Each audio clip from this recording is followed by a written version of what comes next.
Hi, welcome back to the Workbench.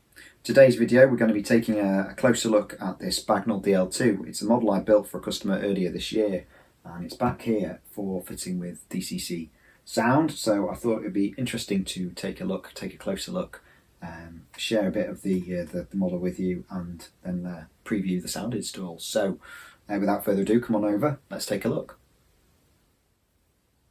So the prototype, the Bagnall, I think I'm going to call it the DL2, but I think there is some question as to whether the Bagnall ever referred to them as DL2s, but was an industrial locomotive, very similar in concept to the Drury and the British Rail Swindon built Class 03s, diesel mechanical, similar Gardner engine and gearbox, and a real dream model for my customer, something that he'd really wanted for a long time and wasn't able to recreate any other way. There's no existing kits, there's nothing we can work from in terms of, you know, working up a sort of kit bash of something. So this was developed as a one-off commission model, but in a way that could be turned into a kit later. So, you know, you've got my typical 3D printed core with etched overlays, and then it uses a ready-to-run chassis. And the beauty of the etched overlays means that we can have relatively flush glazing really easily,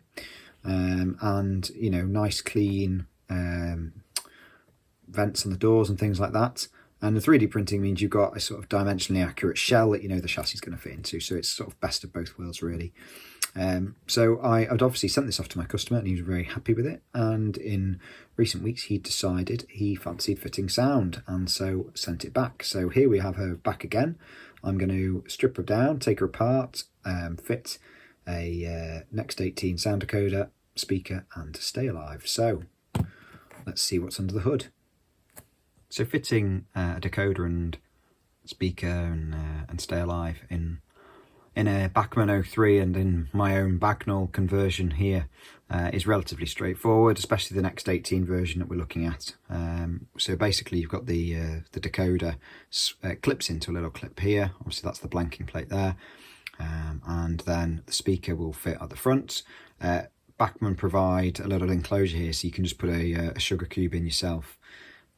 Well, not a sugar cube, the speaker in yourself, and then it forms a sound enclosure. But my customers bought the rail exclusive speaker here, the Maxi sugar cube, which will fit nicely at the front. And I've unsoldered the wires from the Bachmann circuit board here and soldered them directly to the speaker.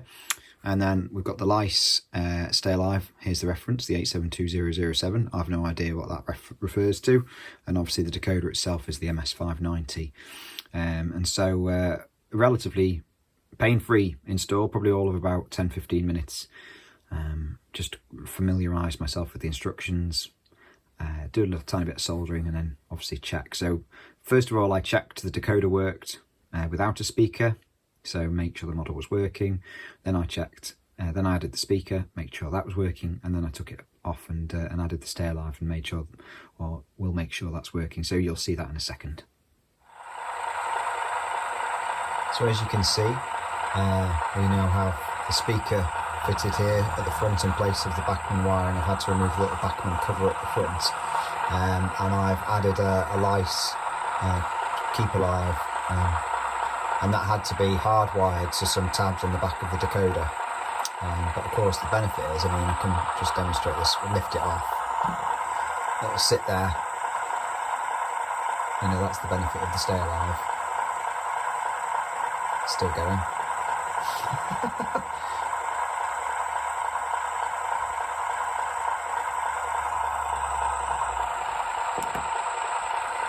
And of course that the stay alive takes some time to charge up, so I can't just expect it to be ready charged again. But if we're actually moving,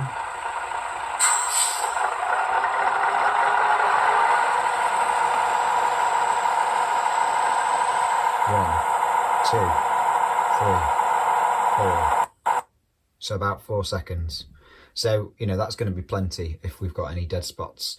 As I always like to say, I think it's really important though that we don't take these sort of modern tools to get away from the fact that we really should be making sure our track is clean, is well laid, and that the pickups on our models are maintained, the wheels are clean on the models as well, because you know, we can fit these stair lines and things, but at the end of the day, you're still relying on electrical continuity. Sorry, that noise is another DCC sound model I've got tucked at the other end of the layout, one of my North American models, just on site, but of course it's still on, so it's got the random noises that play from time to time.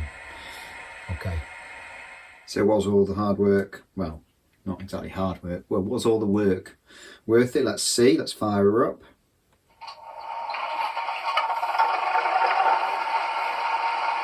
So the model uses the sound file from the Class 03, even though it represents a Bagnall industrial diesel, which actually had a very similar drivetrain, a mechanical drivetrain. So what you're going to hear is obviously more of a sort of gearboxy style noise from this locomotive.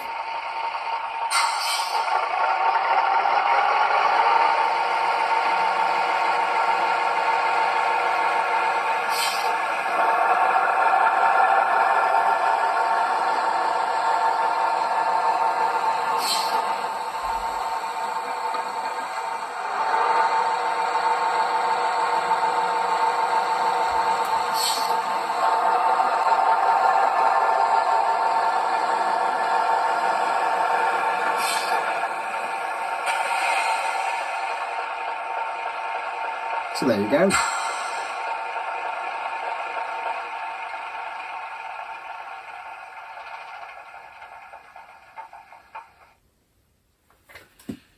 So, thank you for watching. Hope that was of interest. If you haven't already, please do consider subscribing to the channel. I really appreciate it. If you've got any questions or comments, you know, I really love to hear from you. So by all means, leave them and I will do my best to respond to any queries. And obviously likes and all that sort of thing are always welcome as well. So until next time, take care and we'll see you all again soon.